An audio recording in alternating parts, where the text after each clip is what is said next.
Today's recipe is a springy and delicious shrimp and pea risotto.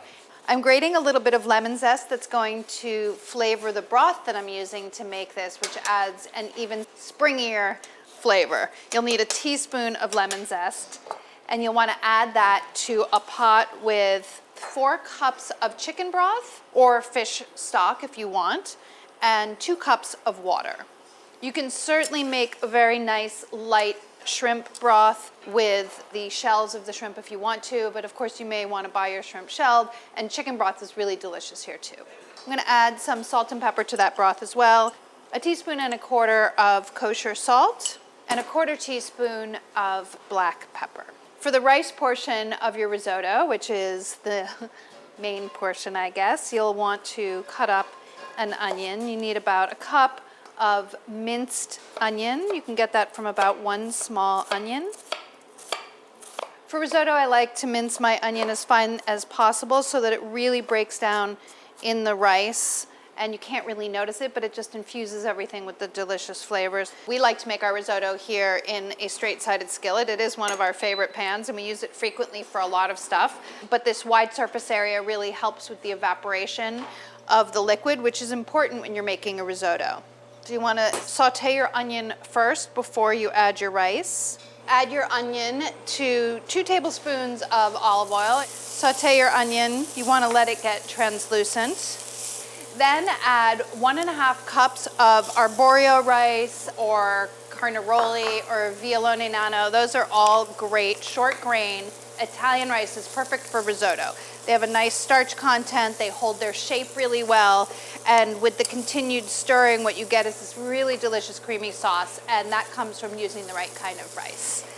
The most widely available is arborio, so pick that up when you see it at the store. Cook the rice, stirring until it's nicely coated with fat, a little bit translucent on the outside, and then add a 1/4 cup of white wine. You can skip this if you don't want to use the wine, but I find that it adds a delicious flavor. And you want to evaporate that completely out before you move on. Happens very quickly to a hot pan. And then a pinch of saffron, and then start adding your liquid. You want to add, I would say, like between 1/2 cup and 3/4 of a cup at a time, and you would cook stirring until the liquid evaporates. Some of it evaporates and some of it is absorbed. That's the cooking method for risotto, and what happens is you'll find that you use a lot more liquid for the amount of rice than you would for a standard cooking method because some of it is evaporating. But the constant stirring is what makes it really, really creamy.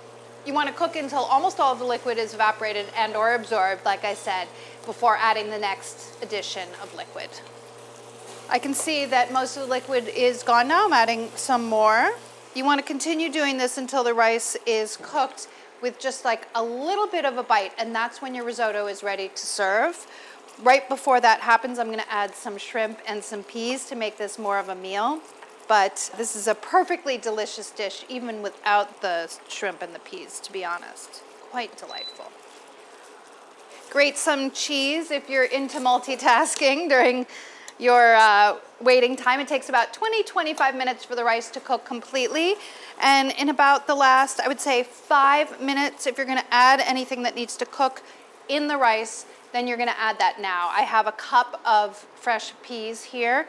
You can use frozen, but you would add them off the heat later, so I'm adding those now because they're not cooked, and a pound of large shrimp that have been shells removed.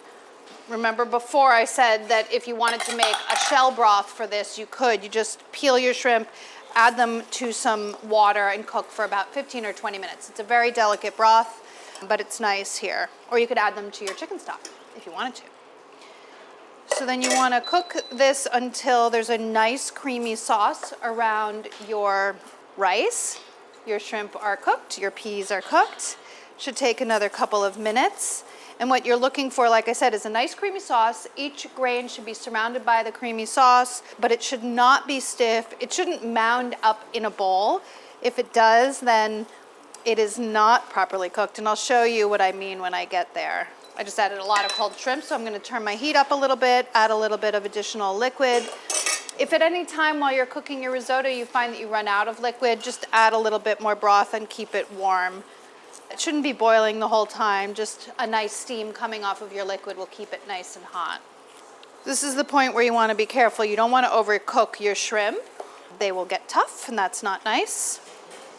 We're getting very, very close. I can see that it is very nice and loose. It's a little difficult to tell what I'm talking about in terms of the looseness of the risotto when there's all this shrimp in here. But like I said, you don't want it to mound up. I'm going to turn the heat off now and add a half a cup of Parmesan cheese,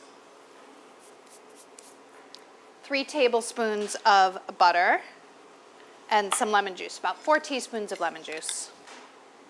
Now, as your risotto sits off of the heat, it is going to seize up a little bit. So if you make it ahead and you are not serving it immediately, you want to have some of your broth sitting on hand. You can loosen it up.